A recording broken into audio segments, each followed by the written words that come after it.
Erev Tov Chabrim, I'm Stephen Ben-Nun. You're watching Israeli News Live. Breaking news once again. It is not being reported in the mainstream media. You're probably not even going to be hearing it in the European media either, but you are going to hear it here on Israeli News Live. Is NATO looking to start a war with Russia? Well, Russia is talking about preemptive strike on NATO forces. It is serious, guys. And speaking of Russia talking about a preemptive strike, Israeli News Live is about to go in the middle of it all. We are going into Poland to cover NATO and what they are doing in Poland, as well as Pope Francis' visit there to Russia, meeting with the young people there, as well as his trip to Auschwitz, where he will be speaking at Auschwitz, which the irony of it all is the Vatican's involvement with Hitler under Pope Pius XII. Anyway, let's get right into the serious part of the news that is breaking, that is in Russian language, that the world is not even aware of. Worldcrisis.ru, July 26, 2016.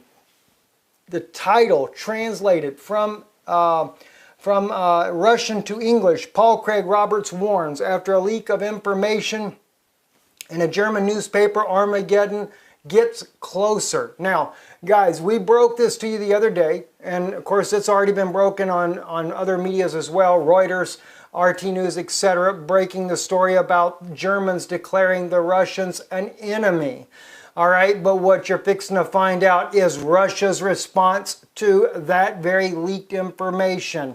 According to the article here, and again, translating from Russian with my wife's help as well, Western public does not know this, but Washington and its European vassals are convinced that Russia is preparing for an attack.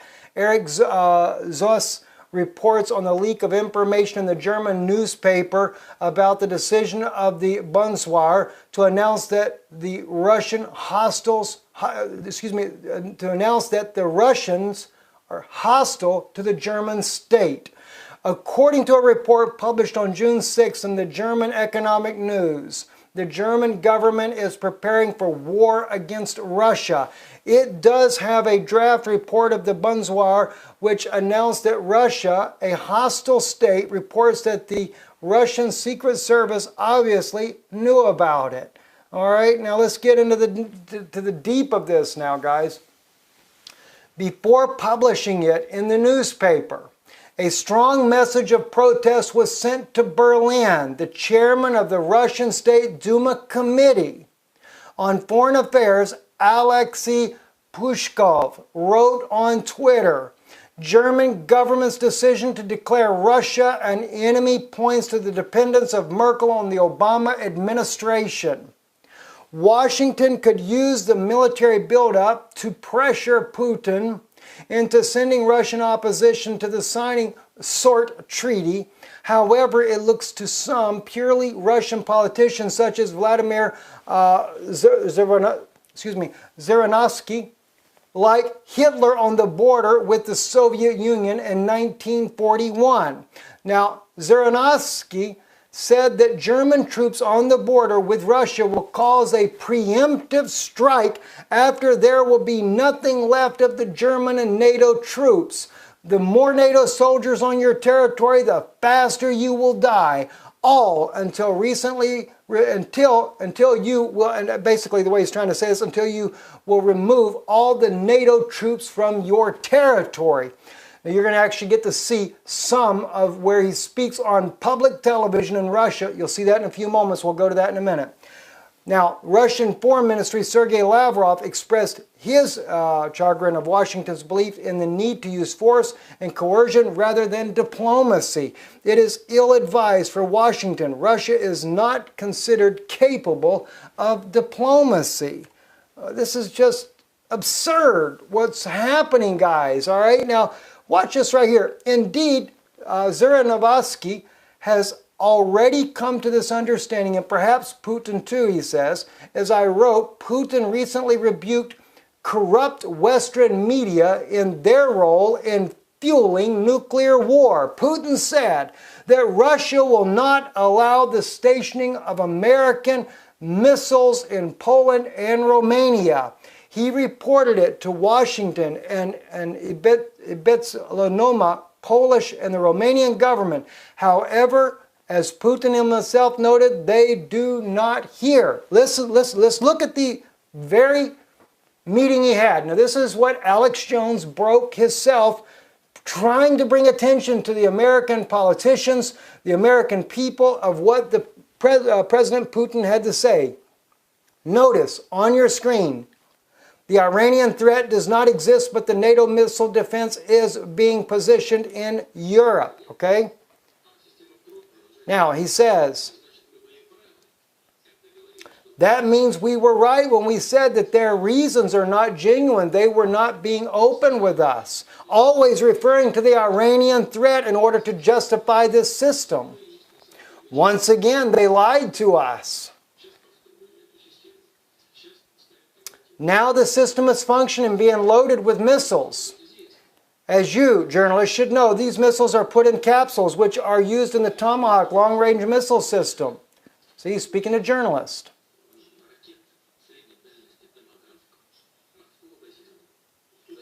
He continues on in his statement here. So these are being loaded with missiles that can penetrate territories within 500-kilometer range. Now he goes on as he speaks in here that they know, and he said the Americans know that we know they're going to advance these systems to 1,000 kilometers. We know the very date he states of when that will happen. And then they will endanger Russia's nuclear deterrent. All right, now he's there meeting with American journalists on this, guys. And he's already doing that. This is what this guy is actually stating here. Here's a picture of the guy right here. This is Zarembowski. And I don't know if I'm pronouncing his name right or not, but in a moment I'll share with you who he actually is so you understand he carries weight in his words, all right? Again, this is on worldcrisis.ru. This came out Russian news yesterday. He says, because of the arrogance of Washington, was not able to take seriously Putin's warning. If Washington will persist, he will get a preemptive strike, said Zaranovsky. Guys, this is very serious. This is no joke, okay? Now, again, let me remind you, they're building up for, this is not just NATO in Eastern Europe. This here is in Ukraine. These were the tanks that we shared with you the other day. The tanks that are rolling there to the line of contact in Donbass. And that's a serious situation, guys. Donbass is a serious situation. And why?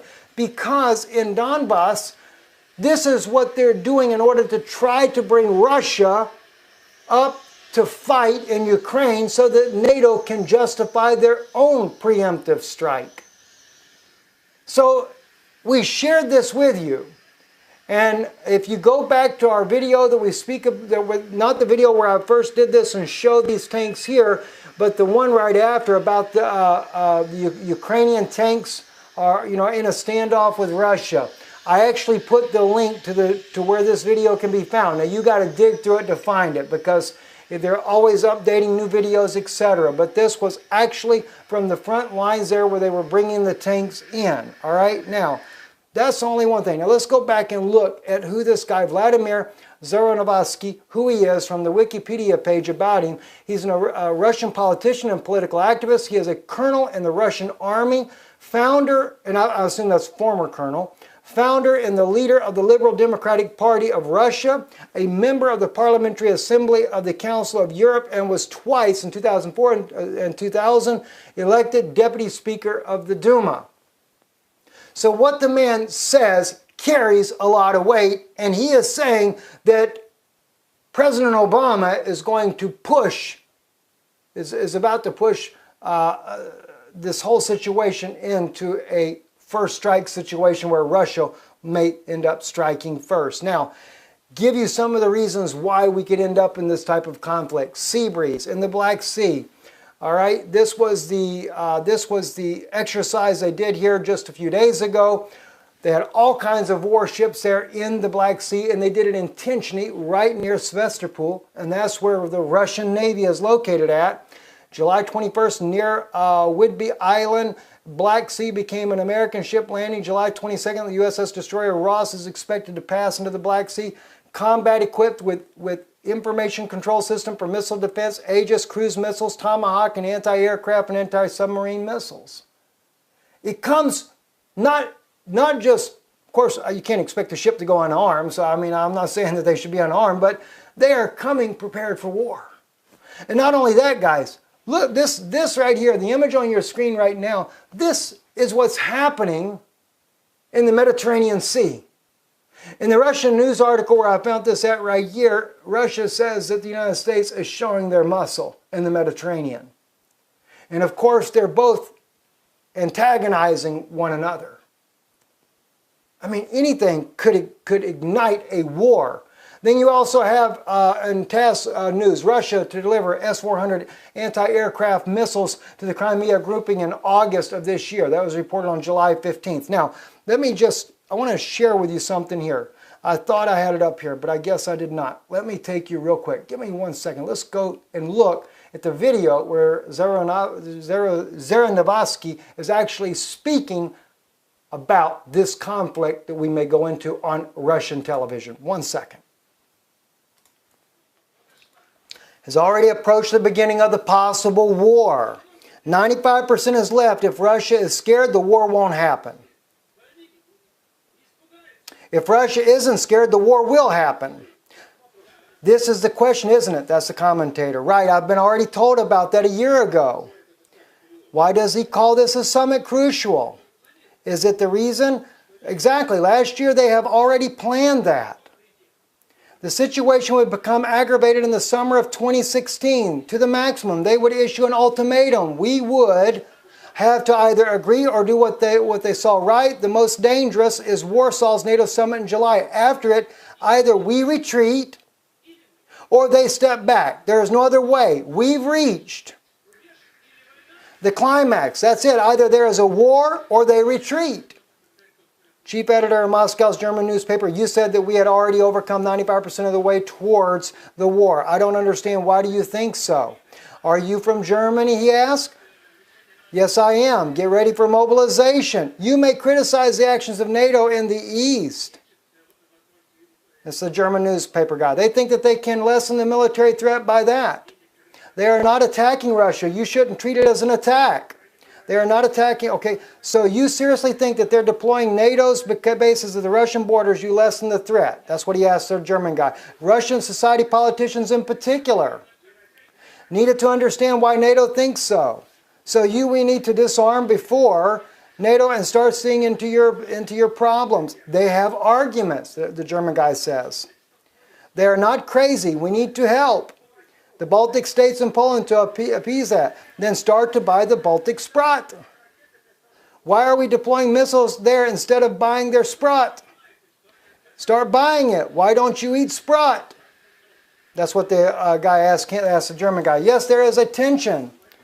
Help them with money. Help the Baltic states and Poland, the commentator says. Help them with money. Help the Baltic states. There is indeed a sign of tension. Vladimir Volokh, what did you want to say? And you rather listen to him? I guess you know the history of your country. The war started on June 21st, 1941. Why?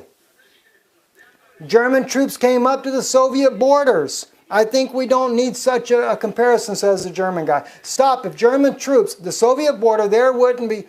Show me any German Hitler now, says the German newspaper guy. I have actually asked how the World War II started. We know it's how it started. And now NATO's forces have come to the Russian border. Show me any NATO's Hitler. Who is his name? Or who is his name is what it should say. Any of them, including Americans. You have already done in June 2016 all that had happened. In June 1941, I'm not saying that you are going to attack. Tomorrow you are bluffing and scaring us. You believe that. People like Kudrin and any other fifth column will say, let's step back. Don't you understand that we will never retreat again? Never. You're going to end up in a bad way.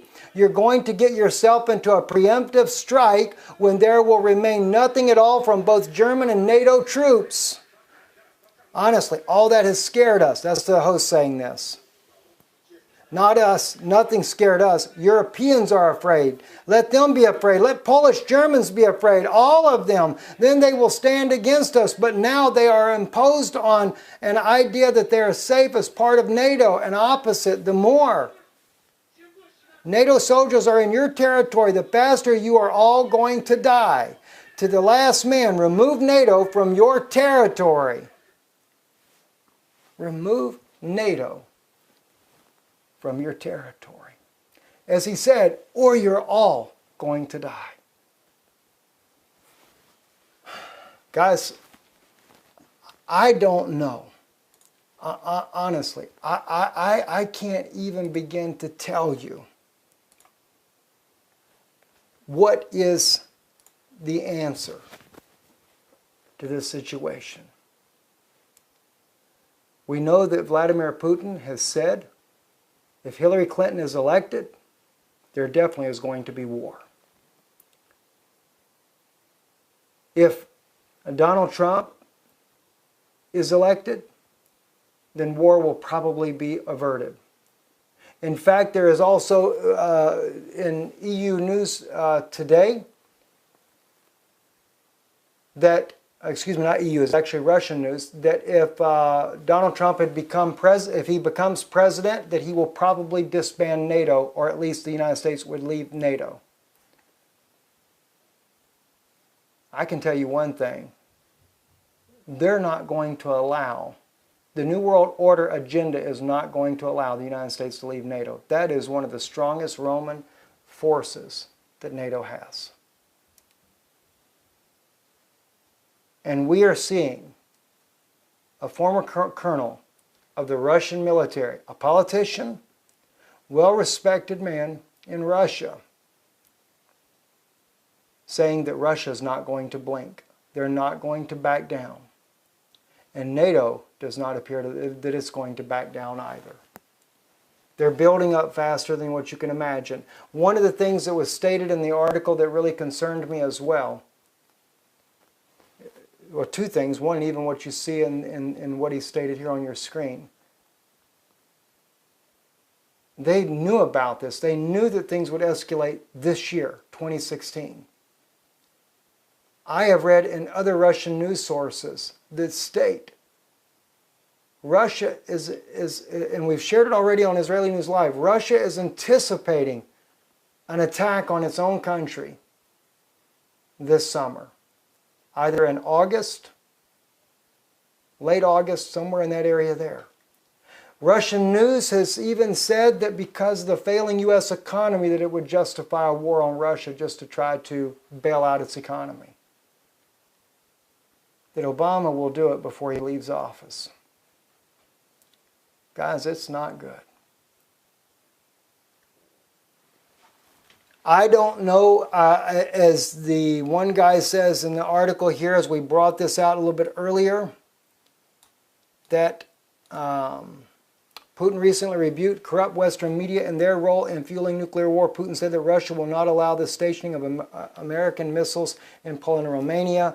It's not the part I was actually looking for, but what I was looking for is where Putin is trying to he's trying to warn the media, hoping that the media might change public opinion to get the United States to pull back with the NATO forces on its border. I don't think it's going to happen. And now we see Russian officials speaking about a first strike. That's going to drive even the United States even more so to want to do its own preemptive strike with that type of rhetoric coming out of Russia. And neither military willing to blink. Did you not see what Vladimir Putin just did recently, where he fired 50 of some of his top commanders because they would not stand up to NATO forces? They're not going to back down. It's a serious situation. It's an hour for prayer. It's a time for being serious. And they know as well, the Muslim crisis in Europe In America, they even know this is nothing but a setup for the European Union and for the United States to strike fear in the people so the people become subservient to a new world order. Germany now is talking about basically martial law, deploying its own military troop on its streets. You don't think that's not like a former day of Nazism? And they're talking about it. Why? Because of the fear of the Muslim crisis. And the people will accept it. It's getting real serious, friends. Very serious. I'm Stephen Ben-Nun. You're watching Israeli News Live. Shalom.